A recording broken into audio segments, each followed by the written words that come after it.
احسن اقبال صاحب آج کل ہمارے وزیر منصوبہ بندی ہیں، لیکن 2 سال پہلے وہ جب اسی عہدے پہ تھے تو انہوں نے ہمیں بتایا کہ 2017 میں جب وہ وزیر داخلہ تھے تو وہ کیا ہوا تھا، ایک کہانی ہوئی تھی جب ایک پولیٹیکل ڈاکومنٹ پہ جنرل فیض نے ایک دستخط کر دیا تھا۔ وہ کیا دستخط تھا، کیسے ہوا، ذرا احسن اقبال صاحب کی زبانی سنیے۔ جب فیض آباد دھرنا کا مسئلہ ریزالو کرنے کے لیے ایک سیاسی جماعت کے ساتھ ایک ایگریمنٹ ہوا تو اس پہ آپ نے بطور وزیر داخلہ دستخط کیے، آپ نے ایک ایسے سرونگ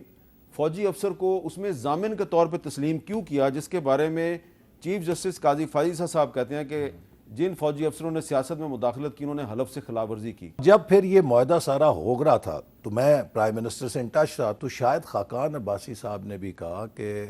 بہتر نہیں لگتا کہ جنرل صاحب اسے سائن کریں۔ میں نے بھی پھر انہیں کہا، میں کہا جنرل صاحب یہ آپ کا یہ ایک پولیٹیکل ڈاکومنٹ ہے، اس کے اوپر آپ کا دستخط ہونا کوئی مناسب نہیں لگے گا۔ جنرل فیض نے مجھے یہ کہا جی کہ دوسری پارٹی اس کو ایکسیپٹ نہیں کرے گی جب تک میرے اس پہ دستخط نہیں ہوں گے۔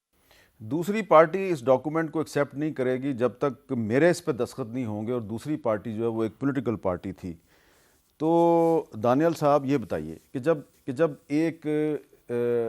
آپ کی پارٹی کے ایک سینئر رہنما جو کہ اس وقت ایک فیڈرل منسٹر ہیں، ان کی گواہی ہمارے پاس موجود ہے اور وہ دستخط بھی ابھی تک موجود ہیں، تو ایک سیاسی کنیکشن تو اسٹیبلش ہو رہا ہے۔ آپ کے خیال میں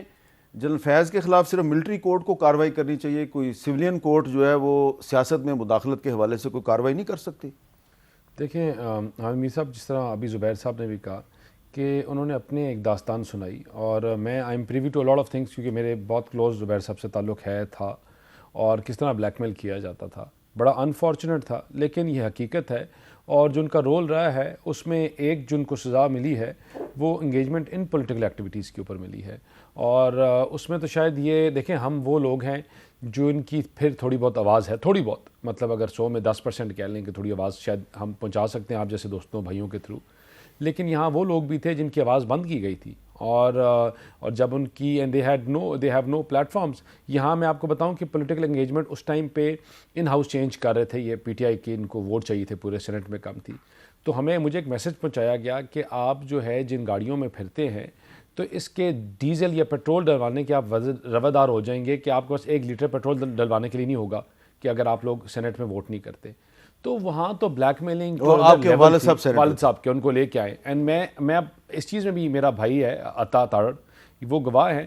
کہ when they picked up my father تو رائٹ آفٹر مائی ویڈنگ، تو ان کو ہی از اے کارڈیک پیشنٹ، ان کی 5 آرٹریز بند ہیں، تو اس وقت 2 کے نئی اسٹنٹنگ ہوئی تھی اور ان کا ہارٹ سرجری ہوئی تھی، تو ان کو دوائی نہیں پہنچانے دے رہے تھے اندر، اور وہ بھی کسی چیز کے اوپر بلیک میل کر رہے تھے پھر، تو انہوں نے کوئی چیز، کوئی ٹائم، کوئی طریقہ کار نہیں چھوڑا لوگوں کو بلیک میل کرنے کا۔ لیکن آئی تھنک کہ یہ جو سزا ہے اس نے ایک چیز ڈٹرمن کر دی ہے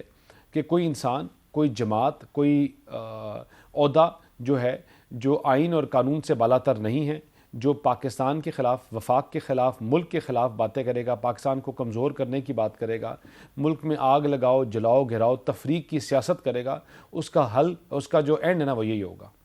اچھا، اب اس میں تحریک انصاف کے جو چیئرمین ہیں گور خان صاحب، ان سے ہم نے کچھ عرصہ پہلے پوچھا تھا کہ اگر فیض حمید صاحب کے خلاف کارروائی ہوئی تو آپ کی کیا پالیسی ہوگی؟ پچھلے سال پوچھا تھا ان سے، سنیں انہوں نے کیا کہا تھا۔ شوکت علی صدیقی صاحب کا مطالبہ ہے کہ انہوں نے نام لے کے جنرل فیض حمید پہ الزام لگایا تھا، ان کے خلاف انکوائری کی جائے۔ دیکھو، اگر انکوائری ہونی بالکل انکوائری ہو، لیکن جس کے ساتھ بھی، جس بھی جج کے ساتھ کسی نے ایسا کیا، ان کی پرائیویسی بریچ کی ہے یا جج پہ انٹرفیئرنس کی ہے، اس کی مذمت کرنی چاہیے۔ آج ایک بڑی اہم پریس کانفرنس طلال چودھری صاحب نے کی، ایک اور پریس کانفرنس بلال اظہر کیانی صاحب نے کی۔ بلال اظہر کیانی صاحب کی پریس کانفرنس میں بھی فیض حمید صاحب کا ذکر ہے، کیسے آیا ذرا سنیے۔ جنرل فیض حمید کی کنوکشن کا اعلان ہوا کورٹ مارشل پروسیڈنگز کے بعد، یہ ان اے وے میں سمجھتا ہوں اس چیز کو انڈورس بھی کرتی ہے جو بات ہم 2018 سے 22 کے درمیان آپ کو کہتے آئے ہیں۔ ایک گٹھ جوڑ ہے جو کہ یوز کیا گیا ہماری جماعت کی قیادت کے خلاف، اس شخص نے جو اڈیالہ میں ہے، ان صاحب کی مدد کے ساتھ اس گٹھ جوڑ کے نتیجے میں انہوں نے ان سب کے خلاف ایک تھانے دار ہونے کا کردار ادا کیا ہے۔ اچھا کامران یوسف صاحب، آپ کو لگ رہا ہے کہ یہ جنرل فیض صاحب جو ہیں ان کو صرف آئسولیشن میں سزا نہیں دی جائے گی، بلکہ آنے والے وقت میں کچھ اور مقدمات میں شاید جیسا کہ بلال صاحب نے اشارہ دیا ہے اڈیالہ والے صاحب یا کسی اور کو بھی ان کے ساتھ شریک جرم قرار دیا جا سکتا ہے؟ میرے خیال میں جو آئی ایس پی آر کا سٹیٹمنٹ ہے اگر اس کا آخری پیرا دیکھیں تو اس میں تو میرے خیال میں بڑا واضح ہے کہ باقی جو پولیٹیکل ایلیمنٹس ہیں اور جو آپ ذکر کر رہے ہیں تو بالکل ان کا ذکر آئے گا اور یہ بالکل امپلیکیٹ ہو سکتا ہے. اور اپیرنٹلی وہ جو آخری پیرا ہے شاید وہ باقی جو سزائیں ہوئی ہیں وہ بھی سیریس چارجز ہیں لیکن شاید وہ اس سے بھی زیادہ سنگین ہے کہ کچھ لوگوں کا خیال ہے کہ ود ان دا ملٹری ایک میوٹنی کی کوشش کی گئی. تو اس میں پھر جو میوٹنی جب آپ کرتے ہیں تو اکیلا شخص تو نہیں کر سکتا, اس کے ساتھ اور بہت سے لوگ ہوتے ہیں, پولیٹیکل پلیئرز ہیں, تو یہ کہیں نہ کہیں اس میں ضرور انوالو ہوں گے. اس میں ایک چیز ضرور ایڈ کرنا چاہتا ہوں, دیکھیں پاکستان میں یہ پہلا موقع نہیں تھا کہ مجھے اس طرح کے پریشرز فیس کرنے پڑے یا ابڈکشن ہوئی. اس سے پہلے بھی 2011 میں نے ریمنڈ ڈیوس کے اوپر ایک سٹوری کی تھی, کافی زیادہ دباؤ آیا لیکن کبھی بھی ایسا احساس نہیں ہوا کہ مجھے اٹھا لیا جائے گا. ہمیشہ ریڈ لائنز رہتی ہیں ہمارے ہاں ایجنسیز کی, آرمی کی. جنرل فیض کے دور میں ایک جو چیز ہوئی نا جو میری پرائمریلی سٹوری تھی وہ ایک پولیٹیکل سٹوری تھی, پرائم منسٹر کے اوپر تنقید تھی. پہلی مرتبہ یہ ہوا پاکستان میں کہ آپ کسی پولیٹیکل گورنمنٹ کے اوپر جب تنقید کرتے تو وہ لائن بلر ہو گئی. عام طور پر جو خود ڈیفائن کرتی ہیں ایجنسیز ہمارے یہاں کی جی اسٹیبلشمنٹ کہ یہ نیشنل انٹرسٹ ہے تو اگر آپ اس کو کراس کریں گے تو پھر یہ تو پاکستان کا نیشنل انٹرسٹ انڈر تھریٹ آ جائے گا. لیکن جنرل فیض کے دور میں یہ ہوا کہ وہ لائن بلر ہو گئی اور اگر آپ نے کوئی پولیٹیکل اس وقت کی گورنمنٹ پہ بھی تنقید کی تو آپ کو اٹھا لیا گیا. اور اسی لیے جو میرا کیس تھا دیٹ واز ویری سرپرائزنگ. اور بعد میں بہت سے لوگوں نے کہا کہ یہ ایسی سٹوری تو کوئی نہیں تھی کہ آپ اس کی وجہ سے آپ دن دہاڑے ایک مین سٹریم جرنلسٹ کو اٹھا لیں. بٹ دا پرابلم واز کہ شاید جنرل فیض صاحب ایٹ دیٹ ٹائم وہ اتنے امبولڈن تھے, ان کو تھا کہ وہ سیاہ و سفید کے مالک ہیں, جو مرضی کرتے پھریں, ان کو کچھ نہیں کہہ سکتا. لیکن مکافات عمل آج دیکھیں کیا ہوا ہے. آپ کو کیا لگتا ہے, کیونکہ میں اس لیے یہ سوال آپ سے پوچھ رہا ہوں کہ آپ کا تعلق بھی چکوال سے ہے اور ان کے اور آپ کے بہت سے جو ہیں وہ رشتہ دار بھی ہیں, کامن فرینڈز بھی ہیں. جنرل فیض جو ہیں وہ صرف آرمی چیف بننے کے چکر میں تھے یا اس سے بھی کچھ آگے جانا چاہتے تھے؟ دیکھیں یہ باتیں تو بہت زیادہ مارکیٹ میں ہوتی نہیں. انفیکٹ کیونکہ اور ہر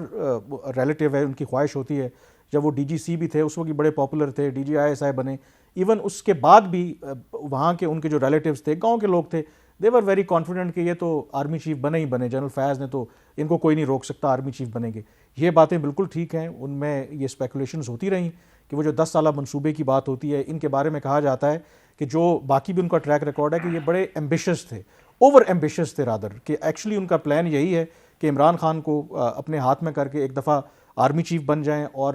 بہت سے ان کے لوگ جو قریبی ان کے جاننے والے ہیں, جو میری ان سے بات ہوئی, وہ اس بات کو انڈورس کرتے ہیں کہ اگر ان کا خیال تھا کہ عمران خان پرائم منسٹر رہتے, انہوں نے پہلا کام یہ کرنا تھا عمران خان کو فارغ کرنا تھا. اینڈ ایونچولی لوگ تو کہتے ہیں کہ پھر ہو سکتا ہے کہ تاہ حیات وہ صدر رہتے. تو یہ باتیں بالکل کہی جاتی ہیں کہ اتنے زیادہ وہ ایمبیشس تھے تو ایونچولی وہ ٹیک اوور کرنا چاہتے اگر وہ تاہ حیات صدر بننے کے منصوبے بنا کے بیٹھے ہوئے تھے, اس کا مطلب ہے وہ پاکستان میں صدارتی نظام لانا چاہتے تھے. بالکل, ان کو بڑی فیسینیشن تھی ہمیشہ رشین اور چائنیز ماڈل سے, کہا جاتا ہے. اچھا زبیر صاحب یہ بتائیں کہ اب آپ بھی ان چند لوگوں میں سے ایک ہیں جن کو پتہ ہے کہ کس طریقے سے جنرل فیض اور ان کے جو باس تھے اس وقت جنرل باجوہ, وہ کس طریقے سے سیاست میں براہ راست مداخلت کر رہے تھے, آپ کے ذریعے کیا کیا پیغام رسانی ہوتی تھی. تو آپ کا کیا خیال ہے, میں اس ڈیٹیل میں نہیں جاتا کہ آپ نے ان سے کون کون سا میسج دیا, کس کس کو دیا, لیکن آپ یہ نہیں سمجھتے کہ یہ جو جنرل فیض جو کچھ بھی کرتے رہے تو اس میں صرف وہ انوالو نہیں ہے, اور بھی بہت سے لوگ انوالو ہیں اور ان کا بھی احتساب ہونا چاہیے؟ ایک تو میں اس کا جواب بالکل میں دیتا ہوں, لیکن میرا خیال ہے جب ہم جنرل فیض کے حوالے سے بات چیت کر رہے ہیں تو it will be unfair to conclude, اور ہمارے ساتھ اتنے اچھے پڑھے لکھا پینل ہے کہ جی ہم نے پرابلم کو فکس کر دیا. Has the problem being fixed by convicting general Faiz? اس سے پہلے کیا ہوتا رہا تھا, کیا وہ سب کچھ ختم ہو گیا ہے؟ کیا آج جو اپوزیشن شور مچاتی ہے وہ اس میں کتنی حقیقت ہے؟ تو میرا خیال ہے اگر یہ کہنا کہ جی ہم ایک ادھر سے نکل کے ایک ڈارک ایرا سے اور ایک نہیں, لیکن ایک جمہوری ایرا میں آ گئے ہیں. زبیر بھائی آپ بالکل صحیح کہہ رہے ہیں, آپ بالکل صحیح کہہ رہے ہیں, لیکن آپ یہ تو مانے نا کہ پہلی دفعہ ایک former D G I S I جو ہے اس کو ایک سزا دی گئی ہے, تو ایک عمل کا آغاز تو ہو گیا نا, اب ڈسکریجمنٹ ہوگی نا کہ آئندہ سے کوئی یہ کام نہ کرے. That is I am not sure کہ ڈسکریجمنٹ ہو گئی ہے. I am not sure about that. میرا تو اپریہینشن ہے کہ وہ نہیں ہوئی ہے, کیونکہ اس کا سیاست سے ڈائریکٹ تعلق ہے. اگر یہ عمران خان کا ایشو نہ ہوتا تو شاید اس طرح سے سزا بھی نہ ہوتی. اب ہم ساری کے ساری گفتگو جب سے سزا ہوئی ہے کہ عمران کو ان کے ساتھ کیسے امپلیکیٹ کیا جائے گا, یہ ایک پوائنٹ آف ویو ایک جنرلی آتا ہے حکومت کے لوگوں کی طرف سے کہ جی عمران خان کتنا انوالو تھا. مجھے نہیں پتا کیونکہ ان کا ملٹری کورٹ ہوا ہے. اب اگر عمران خان کو امپلیکیٹ کرنا ہے ان کو جوڑ کے, اور پھر وہ جو آپ کا سوال تھا کہ جی کیا ایک جب وہ 2 سٹار تھے 2017 میں ایک قصہ ہوا تھا جو ہاؤسنگ سوسائٹی کا بتایا جاتا ہے, اور وہ بڑا نون قصہ ہوا تھا. تو اب ایک انسٹیٹیوشن ہے جو کہ اتنا اسٹرانگ انسٹیٹیوشن ہے, we have the most respect for that institution, اور خاص طور پر ان کی انٹیلیجنس کے حوالے سے کہ ایک ہوا اس کے بعد ہی got promoted to 3 star, then he became DGISI, پھر وہ کور کمانڈر بن کے پشاور گئے, پھر وہ کور کمانڈر بن کے بہاولپور گئے. مطلب انہوں نے اس وقت فوج سے چھوڑی جب ان کو چیف نہیں بنایا, general Asim Munir, field marshal Asim Munir کو بنایا, وچ از اے یوزول تھنگ ہوتا ہے کہ جی آپ چھوڑ کے چلے جاتے ہیں. بٹ دا ریالٹی از کہ جو دیکھنے کی بات ہے کہ کیسے کوئی ایک شخص, and this is the question کہ کسی کو بھی اگر آپ انلمیٹڈ پاورز دیں گے اور اس ایریا میں دیں گے جہاں کوئی کویسچن نہیں ہو سکتا, دیٹ از دا کی تھنگ کہ اگر ہم نے پاکستان کو آگے لے کے جانا ہے تو ہمیں وہ ٹروتھ اینڈ ریکنسلیشن کا ایک پروسیس شروع کرنا پڑے گا. میں سزاؤں کے پوائنٹ آف ویو سے نہیں کہہ رہا کہ جو جس کا قصور ہے اس کو اون کرنا پڑے گا, اور یہ نہیں کہہ سکتے کہ جی وہ پیچھے ختم ہو گیا اور اب سب سہانا ہے. تو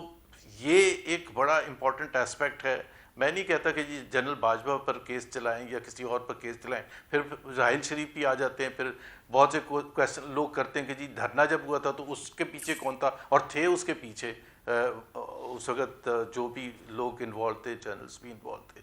تو یہ اٹ از سم تھنگ کہ جس سے اگر ہم نے لرن کرنا ہے تو پھر لرن کرنا ہے تو ایک ایسا کانسٹیٹیوشنل پروسیس شروع کرنا پڑے گا جس میں دانیال چودھری کے دیواریں نہ ٹوٹیں, جو ٹوٹی تھی مجھے پتہ ہے, اور جو انہوں نے سفر کیا تھا یا کسی نے بھی سفر کیا تھا. آج بھی پھر یہ جو حکومت میں لوگ بیٹھے ان کی رسپانسبلٹی بنتی ہے ٹو انشور کہ جی اس قسم کی چیزیں ریپیٹ نہ ہوں. جی